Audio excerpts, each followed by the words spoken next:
They weren't the stars, they weren't the names on the posters, but their voices built the foundation of everything we call soul today.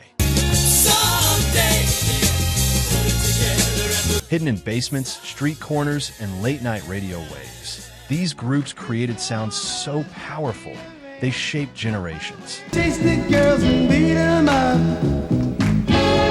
Please subscribe, and like if you love what we are doing.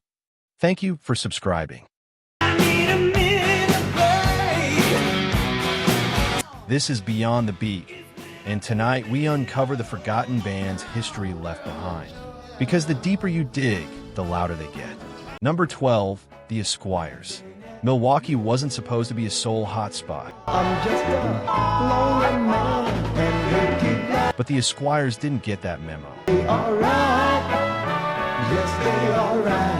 In 1967, Get On Up exploded with a groove so infectious. Felt like it jumped straight out of a block party and onto vinyl. Everybody's laughing. But behind that polished energy was years of grinding. Basement rehearsals, street corner harmonies, and a hunger you can actually hear in the record. Their sound wasn't built for crossover pop success. It was built for the people. Raw, danceable, unapologetically black Midwest soul. And that's exactly why it hit different.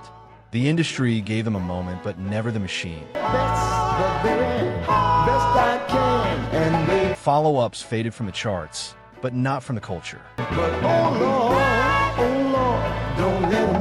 In neighborhoods across the Midwest, their music stayed alive. Passed through speakers, parties, and memory.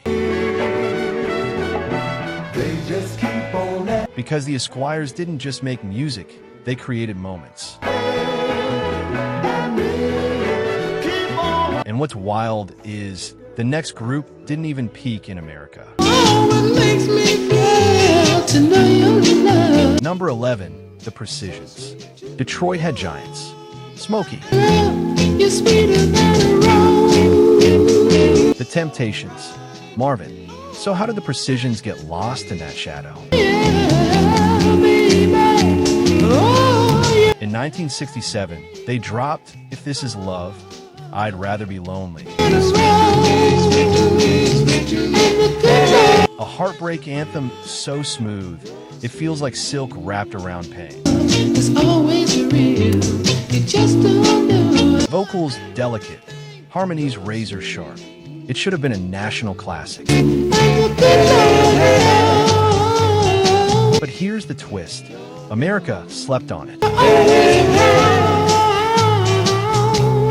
Years later, across the ocean, in the underground dance clubs of northern England, the record came back to life. DJs spun it like gold. Crowds treated it like scripture. The Precisions became legends, just not where you'd expect.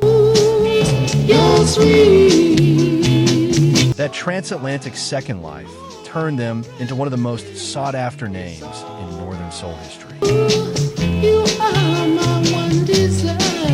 Proof that sometimes the world catches up late.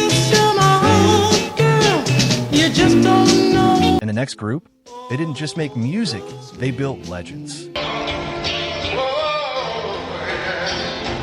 Number 10, the Falcons. Before soul had polish, it had the Falcons. Formed in Detroit in the late 50s, they were one of the first integrated R&B groups in America. Making music in a time when unity itself was controversial. But here's where it gets historic. The Falcons weren't just a group. They were a launch pad. Inside that lineup, future icons like Wilson Pickett and Eddie Floyd. Their records, like You're So Fine and I Found a Love, weren't just songs, they were blueprints. You can hear the grit, the gospel roots, the emotional rawness that would later define soul and eventually influence hip-hop's storytelling DNA. They didn't dominate headlines, but they built the sound others would profit from. And coming up next, a group that turned sunshine into soul. Number 9, The Vibrations. Los Angeles gave soul a different flavor. And the Vibrations embodied it perfectly. Originally a doo-wop group called the Jayhawks, they evolved into something smoother, cooler, almost effortless. My Girl Sloopy in 1964 carried a bounce that felt like West Coast sunshine. Laid back, but impossible to ignore. Then something unexpected happened. Come on, girl. That same record got flipped into Hang on Sloopy, a rock anthem that overshadowed its own soul origins. But make no mistake, the soul belonged to the Vibrations first.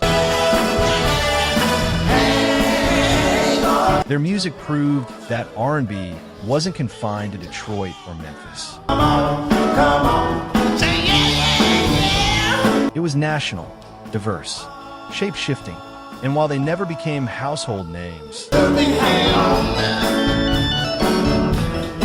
their influence quietly traveled across genres. But the next group, they didn't shout, they whispered. And somehow, that hit even harder. I don't have to shop around. Number 8, the Mad Lads. At Stax Records, soul was loud. Has been longing for. Explosive, full of grit. And then came the Mad Lads. They slowed everything down with tracks like Don't Have to Shop Around. She'll never. They brought a softness that felt almost rebellious in a label known for intensity. Smooth harmonies, gentle emotion, a kind of vulnerability that didn't need to shout to be heard. Their music feels like dim lights, slow dances, quiet confessions. And that contrast made them special, while others commanded attention. And I found love. The Mad Lads invited you in. They never chased chart dominance. They created intimacy, and that emotional depth. You can hear echoes of it in modern R&B and even melodic hip-hop today. But the next entry has been longing for. They introduced something soul hadn't fully embraced yet: cinematic storytelling. Number 7, the Royalettes. Before lush orchestration became the sound of Philly soul, the Royalettes were already there, hailing from Baltimore. This female group blended elegance with raw emotion. Their 1965 track, It's Gonna Take a Miracle, wasn't just a song. It was a cinematic experience. Strings swelling, vocals aching, storytelling unfolding like a film.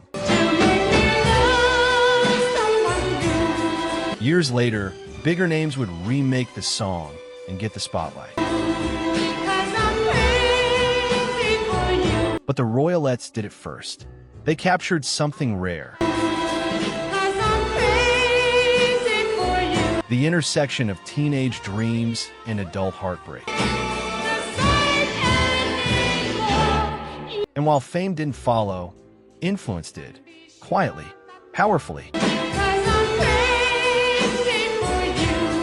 Because sometimes the pioneers don't get the credit. They just set the stage. And speaking of setting the stage, the next group helped build an entire movement. Number 6, the Intruders. Before Philadelphia soul became a global sound. There were the Intruders, guided by Gamble and Huff.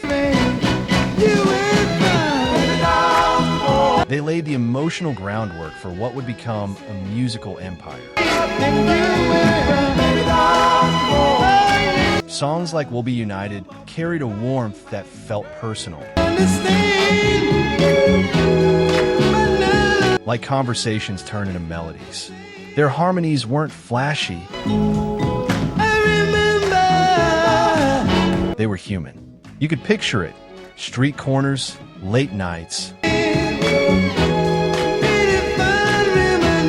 Voices echoing under city lights. They represented community. Brotherhood, love in its purest form. And when Philly soul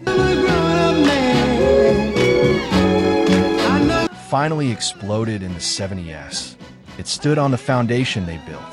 When I used to see it jumping rope. But here's the thing, even with that legacy, their early work is often overlooked.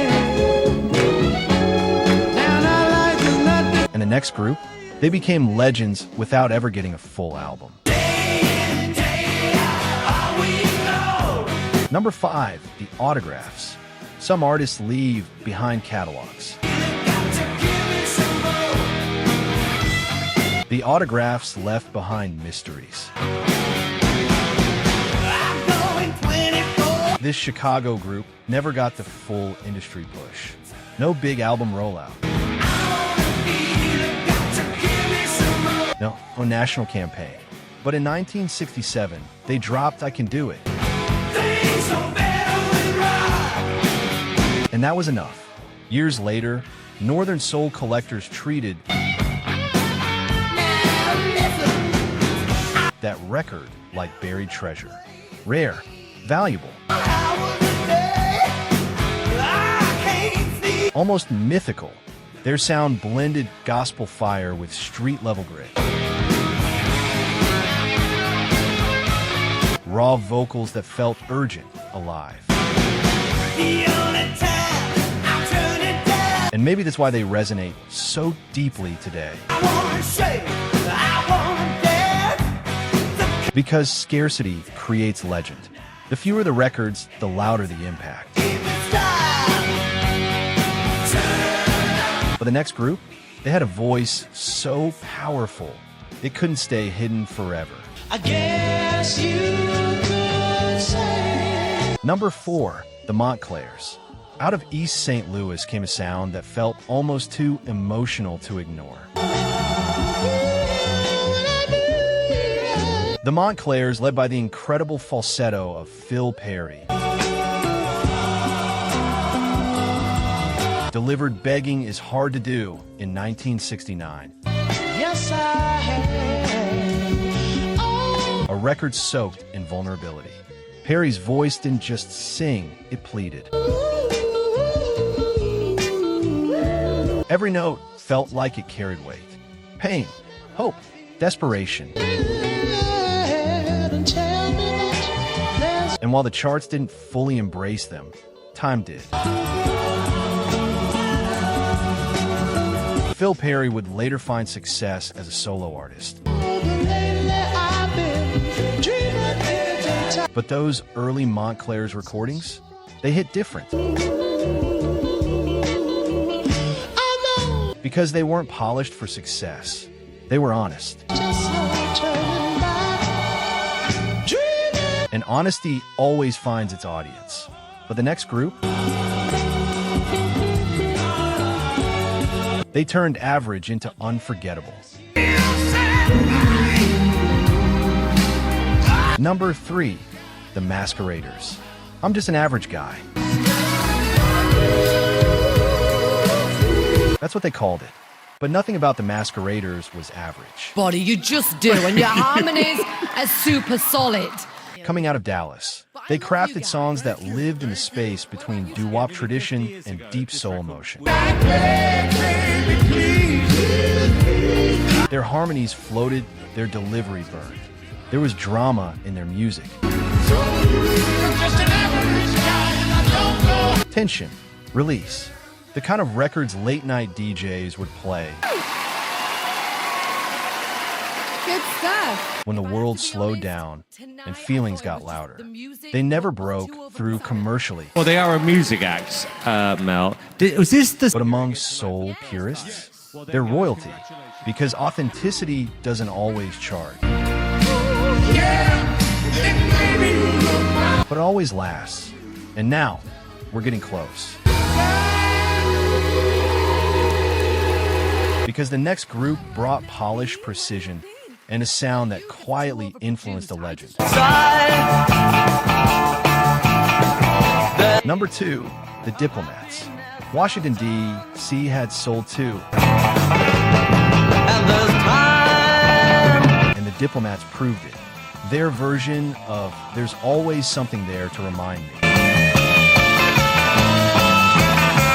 carried a smoothness that felt effortless. Clean harmonies, polished delivery.